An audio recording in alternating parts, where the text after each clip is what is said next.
multe ori uit că sunt al tău, Dumnezeule. Și închei afaceri cu vânzătorii de zei, te vând, te cumpăr înapoi și iar te vând, dar te răscumpăr din ce în ce mai greu, că te scumpești mereu.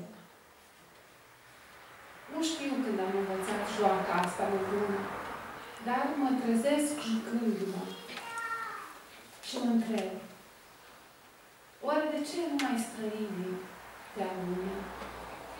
Iar eu te vând în fiecare lună. Poate pentru că te-am moștenit de la tatăl meu?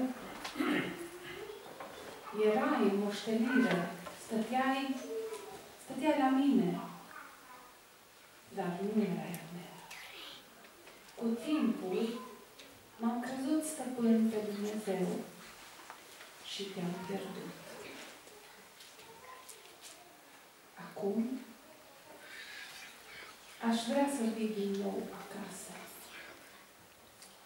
Sunt prea sărac să te mai cumpăr înapoi.